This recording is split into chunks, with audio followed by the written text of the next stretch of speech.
And now, ladies and gentlemen, introducing Voice del Monte. Warning. The content you are about to listen to is a work of fiction and not to be taken literally. Viewer discretion is advised. What you are about to listen to is what's known as a CreepyPasta. These stories are known to get extremely graphic. Viewer discretion is advised.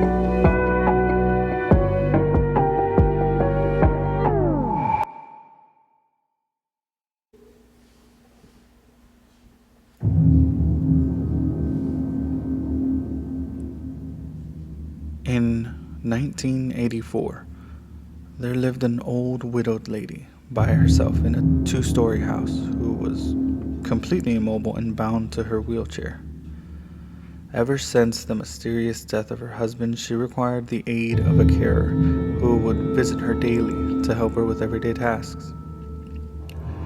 What made it even more difficult was the fact that the 2 floors of the house were only connected by an old staircase inside. When the old lady needed to move between the 2, the carrier would have to carry her frail body like an infant up and down the stairs. One day, the police received a call from the widow. There had been a murder. Since police units were scarce at the time, and the murderer had already fled the scene, only one detective was sent out to conduct the initial crime scene report. He arrived to see the carrier's body splayed out on the floor, with her vocal cords ripped out and a pool of blood on the first level of the house. With the old lady atop the staircase in her wheelchair, watching him, still and silently, seemingly in shock. He could immediately rule her out as a suspect due to her inability to move up and down the stairs, and because she was trapped up there at the time the murder took place. It was similar to the death of her husband many years ago, who had suffocated in his sleep on the couch downstairs. The detective put on his gloves, took photos, swabbed for evidence, and covered the body until the coroner arrived later. All routine business. He scoped the house downstairs for any clues, then asked the old lady if he could look upstairs. She insisted that she was upstairs the whole time and no one apart from her had been up there that day. But regardless of this, the detective ascended the staircase, to which she hesitantly moved aside. Beyond the staircase, there was a narrow corridor with 3 closed doors along it. He checked behind each of the doors. The empty bedroom, nothing. The bathroom, nothing.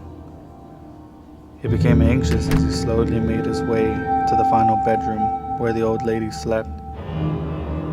He opened it and everything looked normal. A bed, a wardrobe, and a bedside table with a lamp. He checked every wall of the room in horror, as it was not what he had discovered, but it was what he didn't discover that made him stop dead in his tracks and slowly reach for his gun in its holster. It was a detail so minor that they had completely overlooked it on the last investigation of the husband's death. There was no phones upstairs. He suddenly heard a noise as he withdrew his gun and rushed out of the room, only to find an empty wheelchair atop the stairs.